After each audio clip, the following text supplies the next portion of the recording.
Video حضور صلی اللہ علیہ وآلہ وسلم کی سفارش کے بارے میں ہے۔ محترم ناظرین، جب زمین پر کوئی بھی اللہ کا نام لینے والا نہیں ہوگا، ساری زمین مشرکوں سے بھر جائے گی، تو اللہ تعالیٰ اسرافیل علیہ السلام کو حکم دیں گے کہ سور پھونکے۔ اللہ تعالیٰ نے قرآن کریم میں کئی مقامات پر قیامت کے دن کے بھیانک منظروں کا ذکر فرمایا ہے۔ ان میں سب سے عظیم منظر وہ ہے جب اسرافیل علیہ السلام کو حکم ملے گا کہ وہ سور پھونکے۔ یہ سور پھونکنا ایسا واقعہ ہوگا جو آسمان اور زمین کی ہر مخلوق کو ہلا دے گا۔ اللہ تعالیٰ قرآن مزید میں فرماتے ہیں، آیت مبارک کا ترجمہ ہے، اور سور پھونکا جائے گا تو جو بھی آسمانوں میں ہے اور جو زمین میں ہے سب بے ہوش ہو جائیں گے مگر جسے اللہ چاہے۔ یہ پہلا سور دنیا کے اختتام انت کی صدا ہوگا۔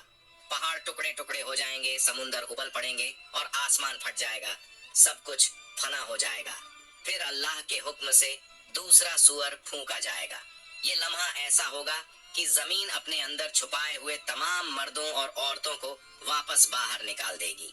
رسول اللہ صلی اللہ علیہ وآلہ وسلم نے فرمایا، پھر اللہ آسمان سے ایک پانی برسائے گا تو لوگ اس سے ایسے اگیں گے جیسے سبزہ ہری گھاس اگتی ہے۔ حضرت عائشہ رضی اللہ عنہا فرماتی ہیں کہ میں نے رسول اللہ صلی اللہ علیہ وآلہ وسلم کو فرماتے ہوئے سنا، لوگوں کو قیامت کے دن ننگے پاؤں، بنا کپڑوں کے اور غیر مختون، ختنہ نہ کیے ہوئے اٹھا کر میدان حشر کی طرف لایا جائے گا۔ میں نے عرض کیا، یا رسول اللہ، مرد اور عورتیں سب اکٹھے ہوں گے؟ وہ تو ایک دوسرے کو دیکھیں گے۔ آپ صلی اللہ علیہ وآلہ وسلم نے فرمایا، اے عائشہ، معاملہ اتنا سخت ہوگا کہ انہیں اس کی طرف دھیان بھی نہیں جائے گا۔ جب لوگ قبروں سے اٹھیں گے تو زمین کو بالکل ہموار سپاٹ کر دیا جائے گا، سورج کو بہت قریب لا دیا جائے گا، اور خوف اور پریشانی کا ایسا عالم ہوگا کہ ہر شخص اپنی نیکیوں اور گناہوں کے انجام کی فکر میں ڈوبا ہوگا۔ جب لوگ دوبارہ زندہ ہوں گے تو موجودہ زمین ختم ہو چکی ہوگی۔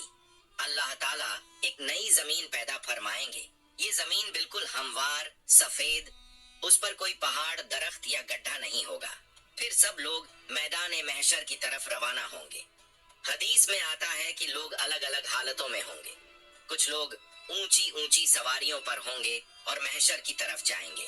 یہ وہ لوگ ہوں گے جو دنیا میں اللہ کے نیک بندے رہے، جنہیں عزت اور احترام کے ساتھ لایا جائے گا۔ کچھ روایتوں میں ہے کہ انبیاء، صدیقین، شہداء اور صالحین کو خاص سواریوں پر لایا جائے گا۔ کچھ لوگ پیدل چل رہے ہوں گے، یہ عام لوگوں کی اکثریت زیادہ تر ہوگی۔ کچھ لوگ گھٹنوں کے بل گھسٹتے ہوئے آئیں گے، یہ وہ لوگ ہوں گے جن کے اعمال، اچھے کام کمزور اور گناہ زیادہ ہوں گے، اور زمین کی سختی اور خوف انہیں سیدھا چلنے نہیں دے گا۔ اور کچھ لوگ چہروں کے بل گھسیٹے جائیں گے۔ رسول اللہ صلی اللہ علیہ وآلہ وسلم نے فرمایا، قیامت کے دن حشر کے میدان میں سورج کو مخلوقاً کے قریب کر دیا جائے گا، یہاں تک کہ وہ ان سے 1 میل کے فاصلے پر رہ جائے گا۔ تمام لوگ اپنے اعمال کے حساب سے پسینے میں ڈوبے ہوں گے۔ ان میں سے کچھ لوگ وہ ہوں گے جن کا پسینہ ٹخنوں تک ہوگا، کچھ وہ ہوں گے جن کا پسینہ گھٹنوں تک ہوگا، کچھ وہ ہوں گے جو کمر تک پسینے میں ڈوبے ہوں گے، اور کچھ لوگ ایسے ہوں گے جن کے لیے ان کا پسینہ لگام کی طرح ہو جائے گا۔ سب لوگ سخت تکلیف میں ہوں گے، شدید گرمی ہوگی، اور یہ دن 50,000 سال کے برابر ہوگا۔ رسول اللہ صلی اللہ علیہ وآلہ وسلم فرماتے ہیں، اس وقت کچھ لوگ کہیں گے، کیا تم دیکھتے نہیں کہ کس حال میں ہو، کس مصیبت میں پھنس گئے ہو؟ کیوں نہ ایسے شخص کو تلاش کرو جو تمہارے رب کی بارگاہ میں تمہاری سفارش کرے۔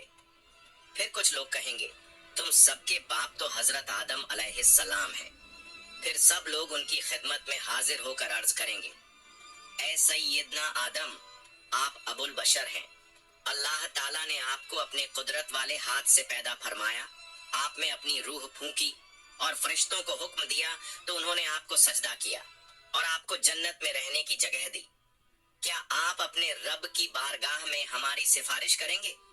کیا آپ دیکھتے نہیں ہم کس مشکل میں ہیں اور ہم پر کتنی بڑی تکلیف آ گئی ہے؟ حضرت آدم علیہ السلام فرمائیں گے، میرے رب نے آج ایسا غضب فرمایا ہے کہ ایسا غضب نہ پہلے فرمایا نہ آئندہ فرمائے گا۔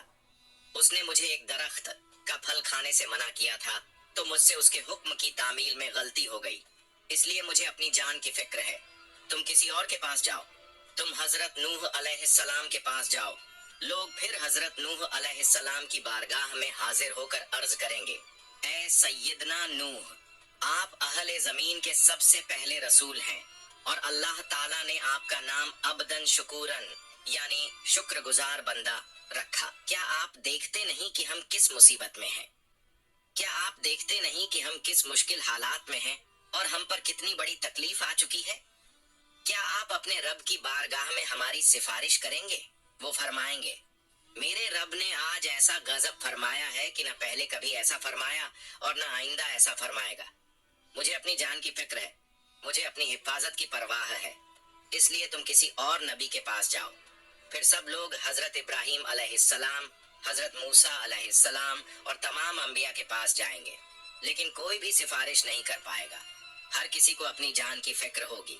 جب آخر میں لوگ حضرت عیسیٰ علیہ السلام کے پاس آئیں گے تو حضرت عیسیٰ علیہ السلام فرمائیں گے، حضرت محمد صلی اللہ علیہ وآلہ وسلم کے پاس جاؤ۔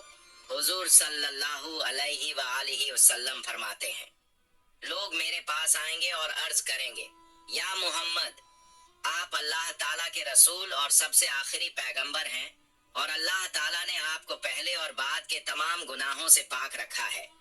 آپ اپنے رب کی بارگاہ میں ہماری سفارش کیجیے۔ کیا آپ نہیں دیکھ رہے کہ ہم کس حالت تک پہنچ گئے ہیں؟ حضور صلی اللہ علیہ وآلہ وسلم فرماتے ہیں، میں آگے بڑھوں گا اور عرش کے نیچے پہنچ کر اپنے رب کے حضور سجدہ ریز ہو جاؤں گا۔